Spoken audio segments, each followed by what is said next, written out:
안녕하세요 여러분. 오늘 하루도 주님의 위로하심과 세임 주심 여러분의 하루가 가득하기를 축복합니다. 오늘 본문은 욥기 4장과 5장을 읽도록 하겠습니다. 대만 사람 엘리바스가 대답하였다. 누가 내게 말을 걸면 너는 짜증스럽겠지. 말을 하지 않으려고 했지만 참을 수가 없다. 생각해보아라. 너도 전에 많은 사람을 가르치기도 하고 힘없는 자들의 두 팔을 굳세게 붙들어주기도 했으며 쓰러지는 이들을 격려하여 일어나게도 하고 힘이 빠진 이들의 무릎을 굳게 붙들어주기도 했다. 이제 이 일을 정작 네가 당하니까 너는 짜증스러워하고 이 일이 정작 네게 닥치니까 낙담하는구나. 하나님을 경외하는 것이 내 믿음이고 온전한 길을 걷는 것이 내 희망이 아니냐? 잘 생각해봐라. 죄 없는 사람이 망한 일이 있더냐? 정직한 사람이 멸망한 일이 있더냐? 내가 본 대로는 악을 갈아 재난을 뿌리는 자는 그대로 거두더라. 모두 하나님의 입김에 쓸려가고 그의 콧김에 날려갈 것들이다. 사자의 울부짖음도 잠잠해지고 사나운 사자의 울부짖음도 그치는 날이 있다. 힘센 사자도 이빨이 부러진다. 사자도 늙어서 먹이를 잡지 못하면 어미를 따르던 새끼 사자들이 뿔뿔이 흩어진다. 한 번은 조용한 가운데 어떤 소리가 들려오는데 너무도 조용하여 겨우 알아들었다. 그 소리가 악몽처럼 나를 괴롭혔다. 두려움과 떨림이 나를 엄습하여 뼈들이 막 흔들렸다.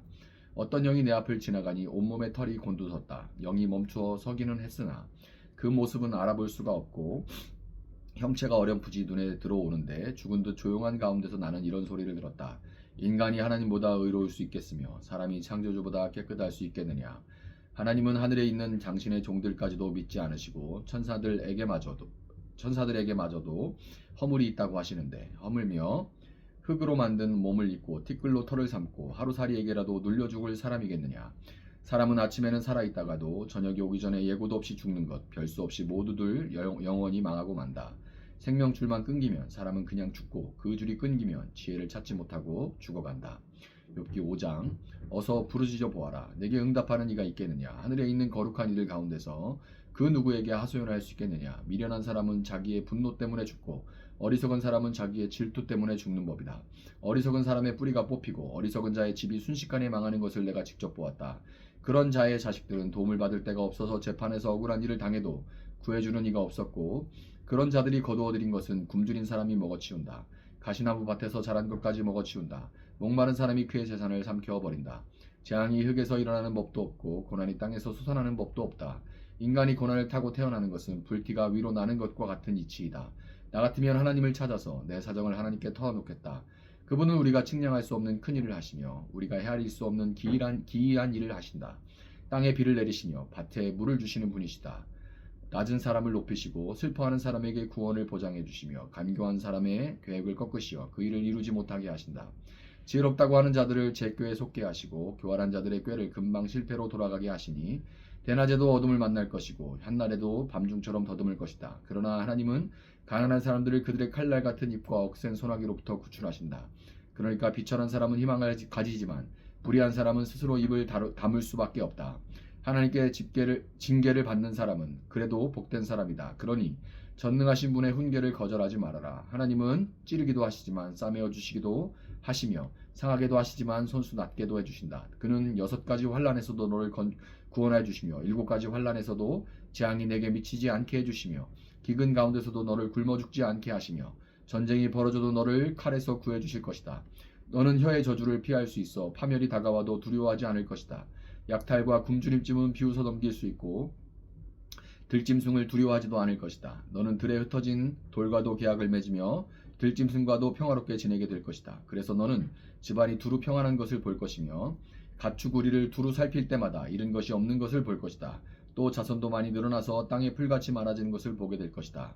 때가 되면 곡식단이 타작마당으로 가듯이 너도 장수를 누리다가 수명이 다 차면 무덤으로 들어갈 것이다. 이것은 우리가 지금까지 살펴본 것이니 틀림없는 사실이다. 부디 잘 듣고 너 스스로를 생각해서라도 명심하기 바란다. 아멘. 제가 지난 3장에서 욥은 자신을 찾아온 친구들 앞에서 자신이 잉태된 날이나 태어난 날을 저주하고 차라리 죽었으면 좋겠다 이렇게 탄식을 했다고 말씀을 드렸죠. 어떤 해결책보다 이런 탄식을 할 때 욥은 그냥 공감을 원했던 겁니다. 해결책은 욥이 더 있다면 더 잘 알겠죠. 그런데 그냥 어떤 탄식하는데 공감을 원했던 것 뿐이에요. 말이라도 해야 살 것 같으니까. 너무너무 답답하니까. 아내도 뭐 이제 욥한테 오히려 막 차라리 원망하고 죽어라 이러는 판인데 누구한테 얘기를 하겠습니까? 그러니까 친구들이 와서 일주일 동안 같이 주저앉아서 이렇게 탄식하고 있었잖아요. 그러니까 이 친구들한테 입을 연 건데 너무 답답하고 힘드니까. 그런데 친구들이라고 생각했던 엘리바스의 반응은 욥의 기대와는 완전 다르죠. 이게 다른 정도가 아니라 야, 이 세상에 어쩌면 사람이 이럴 수가 있나 싶을 정도입니다. 여러분들도 이거 감정입에서 읽으면 정말 화가 날 거예요. 3절부터 6절을 보면 엘리바스는 욥아 너는 다른 사람들한테 그렇게 훈계질을 잘하더니만 정작 네가 어려움을 당하니까 그렇게 낙심을 하냐? 네가 자랑하던 그 믿음 다 어디 갔냐? 이렇게 말을 합니다.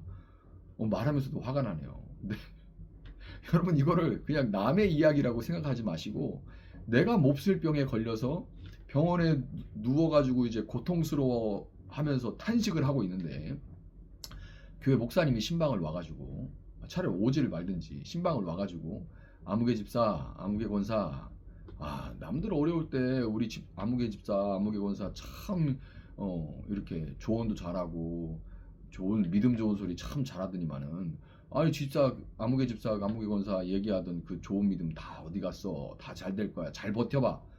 그렇게 말하면 탄식하지 말고 이렇게 믿음 보여봐봐. 이렇게 말했다고 생각해 보세요. 시험 들겠어요? 안 들겠어요? 저랑 완전 시험 들 것 같습니다. 만약에 저희 어머니가 그렇게 편찮에 누워 계신데 이제 제가 보호자로 옆에 앉아 있는데 목사님이 이렇게 오셔서 만약 그랬다면 아유 야 저 가만히 안 있을 것 같은데 그렇다면 이제 엘리바스는 왜 이렇게까지 할까? 친구인 욥이랑 무슨 맺힌 게 있다고 이렇게까지 말했을까요? 와 이게 진짜 이렇게 말을 할 수가 있나 싶잖아요. 근데 왜 그러냐면 욥의 말과 태도가 엘리바스를 자극한 겁니다. 요즘 말로 이걸 긁었다고 그래요. 긁혔다 이렇게 얘기를 하는데 어떤 욥의 말이 엘리바스의 마음에 어떤 부분을 긁은 거죠. 긁혀가지고 그로 하여금 이렇게 감정적으로 반응하게 만든 거예요. 그러면 이 엘리바스는 대체 어떤 부분을 자극받았던 걸까요? 엘리바스는 이제 차후에 보겠지만 이 세 친구들, 이제 욥을 포함한 네 친구들 가운데 가장 연장자로 보입니다. 교회에서는 뭐 장로님이나 이제 권사님, 연세 드신 분들 요 정도라고 이렇게 생각하면 되겠죠. 목사님도 좀 연세 있으신 목사님 이런 분들이라고 생각합니다. 근데 그런 분들이 어떤 부분을 자극을 받은 걸까? 욥기 4장 7절을 보면 엘리바스가 이렇게 말하죠. 잘 생각해봐라. 죄 없는 사람이 망한 일이 있더냐? 정직한 사람이 멸망한 일이 있더냐? 이렇게 말해요. 이 말로 볼 때 이 엘리바스는 인과응보 교리를 철저하게 신봉하는 사람이었습니다. 콩 심은 데 콩나고 팥 심은 데 팥난다. 이 인과응보. 뭘 심었으니까 그 결과가 난 거다. 하나님은 선한 사람에게 복을 주시고 악한 사람에게는 저주를 내리시기 때문에 하나님은 그럴 수밖에 없는 분이기 때문에 사람이 고난을 당하는 것은 하나님께 범죄했기 때문이다 라는 겁니다. 아무리 친구라지만 욥이 연이은 고난을 당하는 것은 분명히 욥에게 죄가 있기 때문인데 당연히 그런 건데 아무리 고통스럽기로 그럴수록 더욱 하나님 앞에 겸비하게 회개하면서 매달려야 될 텐데 잉태되고 태어난 나를 저주하고 앉았고 차라리 죽었으면 좋겠다 이런 믿음 없는 말이나 하고 있으니까 비록 직접적으로 하나님을 원망한 것은 아니라고 할지라도 결국 그 모든 것을 주관하시는 하나님을 원망한 거나 마찬가지니까 엘리바스 입장에서는 이걸 도무지 받아들일 수가 없는 거예요. 그런데 인과응보를 강력하게 신봉하는 그래서 고통당하는 친구의 면전에서 위로는커녕 가르치고 야단치기까지 하는 엘리바스가 인과응보를 그토록 신봉하는 근거는 욥기 4장 12절부터 21절에 기록된 대로 자기 자신의 경험, 신비 체험입니다. 이게 인과응보의 결정적인 근거예요. 자기 자신의 경험, 그러니까 살아온 경험, 그 다음에 거기다 신비 체험, 이게 더 결정적이죠. 밤의 환상 가운데 한 영을 만났고 그로부터 인간이 하나님으로 보다 의로울 수 있겠으며 사람이 창조주보다 깨끗할 수 있겠느냐 하는 그 세미한 음성을 들었다는 거죠. 이 신비 체험입니다. 자신의 체험을 이야기하는 엘리바스의 말투를 가만 보세요. 왠지 모르게 뿌듯함이 묻어 있습니다. 아마 연극에서 그렇게 했다면 그 말이 굉장히 빨랐을 거예요. 왜? 흥분하고 뿌듯하니까 그 부분을 막 이제 빨리 말할 거예요. 내가 봤는데 말이야 이러면서. 자신은 어떤 이런 신비한 영적인 체험을 할 만큼 굉장히 영적인 사람이라는 거죠. 자기가 고백하는 말에 스스로 업되는 이 고양되는 사람, 자기 자신의 경건함과 그로 인한 깊은 영성에 취해 있는 엘리바스와 같은 이런 사람을, 그래서 항상 다른 사람을 훈계하고 가르치려고 하죠. 이런 사람을 자기 고향적인 경건주의자 이렇게 부릅니다. 자기 고향적 경건주의자 이렇게 부릅니다. 여러분 그런데 안타깝게도 의외로 교회에 이런 사람들이 참 많아요. 자기 고향적 경건주의자. 쉽게 말하면 그냥 세상 말로는 라떼파들. 라떼는 파들이 엄청 많습니다. 아무개가 이렇게 힘든 건, 배우자가 이렇게 속을 썩이는 건, 자녀가 이렇게 엇나가는 건 하나님 앞에 감춰져 있는 죄가 있기 때문에 그런 거야. 내가 아는 아무개도 무슨 죄를 끊지 못해서 하나님께 이렇게 벌을 받았었는데, 기도원 가가지고 그렇게 눈물 콧물 다 빼면서 회개하고 하나님 앞에 회개하고 매달리니까 다 해결됐잖아. 아무개도 하나님 앞에 기도하고 매달려봐 이렇게 얘기하는 거죠. 여러분 들으시면서 많이 누가 떠오르든지 아니면 안 떠오르면 여러분이 그러고 있는 겁니다. 그러다가 상대방이 꼭 이렇게 말해요. 듣다가 이제 좀 맞는 말이니까. 근데 들으면서 기분이 안 좋거든요. 그러니까 기도는 해봤죠. 근데 응답이 없으세요. 뭐 이런 식으로 답을 하게 마련입니다. 그러면 딱 바로 나오는 게 뭐예요? 그거는 죄가 너무 큰데 기도는 부족해서 그래. 이렇게 나오는 거예요. 죄는 너무 큰데 기도는 부족한 거야. 그러니까 뭐라고 합니까? 자연히 그 귀결되는 것은 더 세게 기도해야 돼. 세게 기도하는 거 참 어려운 말인데 그게 제가 그 기준이 없죠. 하여튼 세게 기도해야 돼. 세게 기도해야 돼. 세게. 그런 답이 돌아올 뿐이에요. 이런 세계관에서는 그렇게 나올 수밖에 없어요. 누가 특별히 악하다 이런 게 아니라 그런 세계관에서는, 그런 신앙관에서는 이렇게 흘러갈 수밖에 없습니다. 이야기가.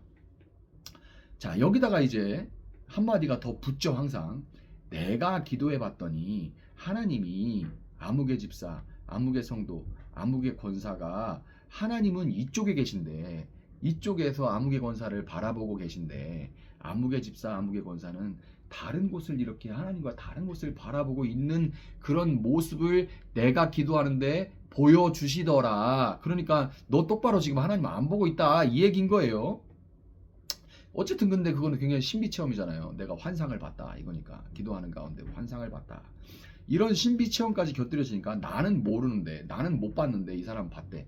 그러니까 내가 알지 못하는 영적인 부분을 알고 있는 어떤 영적인 엘리트처럼 느껴져서 더 이상 이제 거기다가 반박하기도 힘듭니다. 무슨 반박을 할 거예요. 내가 못 보는 걸 보고 내가 못 듣는 걸 듣는다는데. 그렇지만 여러분, 엘리바스와 같은 사람에게 기도의 능력이라는 것은 협상 카드입니다. 세게 기도해서 협상하고, 그 협상 카드인 거예요. 그리고 하나님과의 화목은 이 협상 장치일 뿐입니다. 굉장히 신앙적으로 보이지만 굉장히 기계적이에요.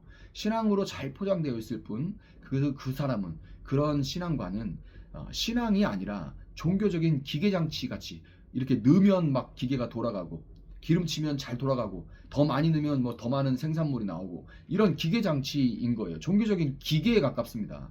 기계는 자신에게 입력된 정보를 뛰어넘지 못하기 때문에 세상에 존재하는 고난이 오로지 인과응보의 법칙으로만 설명될 수 없다는, 그럴 수 없다는 사실을 이해할 수가 없어요. 왜? 기계는 넣는 대로 나와야 되는 게 기계니까.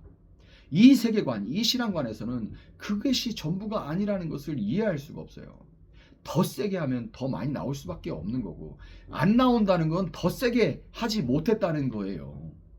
이거가 굉장히 맞는 말처럼 보이고, 이 신앙관으로 평생 살아온 사람은 이걸 바꿀 수가 없기 때문에 이걸 넘어서는 이해할 수 없는, 이 인과응보의 틀 안에 하나님을 다 가둘 수 없다는 것을 이해하지를 못한단 말이죠. 엘리바스처럼 권면한다 해도 설사 논리로 이건 다 네 잘못이야, 네 탓이야 라고 설복을 시킨다고 해도 그래, 그래, 이 말이 맞아, 회개해야지 라고 마음속 깊이 하나님 앞에 돌아오는 사람은 없습니다. 혹시 내가 교회 생활을 오래 하면서 엘리바스와 같은 모습으로 변해가고 있는 것은 아닌지, 정말 경건, 그리고 막 경험들, 체험들은 많고, 그런데 뭔가 그 인간미, 뭔가 그 사랑은 없어지고 기계를 대하는 것 같은, 신앙, 종교적인 기계를 대하는 것 같은 그런 모습이 나에게서는 나타나진 않는가를 정말 돌아봐야 돼요. 그리고 우리는 성경의 근본으로 돌아가야 됩니다. 웃는 자와 함께 웃고 우는 자와 함께 울라는 예수님의, 다른 사람이 아니라 예수님의 말씀을 기억하고 오늘 우리 주위에 우리 눈을 열어서 보게 하시는 욥들을 위해서 진심으로 기도할 수 있는 여러분들 될 수 있기를 예수님의 이름으로 축복합니다. 잠시 기도하겠습니다. 사랑하신 주님 감사합니다. 엘리바스든 소발이든 이 욥의 친구들이 특별히 악해서가 아니라 주님, 우리 인간은 경험한 대로 생각이 굳어지면 그 안에서 경험하게 마련입니다. 그래서 확증 편향적인 생각으로 편협하게, 안타깝게도 이것은 나이를 먹어가면 먹어갈수록 더 강해지는 것 같습니다. 내가 그러지 않기 위해서 더 다양하게 접하고 몸부림을 치면서 그 마음을 넓히고자 하지 않으면 우리 인간은 그렇게 흘러갈 수밖에 없는 존재입니다. 엘리바스의 모습에 혹시 나의 모습이 보이지 않는지 정말 우리가 우리 자신을 성찰할 수 있게 하시고, 내가 들었을 때 마음에 상처가 될 만한 말들은 할 것 같다면 차라리 입을 다물게 하시고 우리 입술을 열어 진정으로 축복하게 하시고, 우리 입을 열어 진정으로 주께서 보이시는 자들을 위해서 묵묵히 기도할 수 있도록 주님 도와주시기를 원하고, 우리 눈을 열어 우리 주위에 욥 같은 자들이 얼마나 많은지 우리가 알게 하셔서 하나님, 저들이 저렇게 된 것은 죄를 많이 지었기 때문입니다 라는 정죄하는 마음보다 하나님, 저들을 불쌍히 여겨주시기를 원합니다. 하나님, 어떤 뜻이 있는지 다 알 수 없지만 그러나 하나님, 저들의 체질이 그저 흙일 뿐임을, 진흙이고 먼지일 뿐임을 기억하여 주시기를 원하고, 당신의 손을, 치시는 손을 언제까지나 들지 않기를 원하시고, 진노 가운데도 긍휼함을 잃지 않기를 원합니다 라고 애통하며 기도할 수 있는 저희들 되어줄 수 있도록 주님 도와주시고, 그 기도를 통하여서 주님, 많은 욕들이 더 이전보다도 살아계신 하나님을 경험하며 회복되어져 갈 수 있도록 주님 도와주시기를 원합니다. 감사하며 예수님의 이름으로 기도합니다. 아멘. 오늘 주신 말씀 붙들고 계속해서 기도합니다.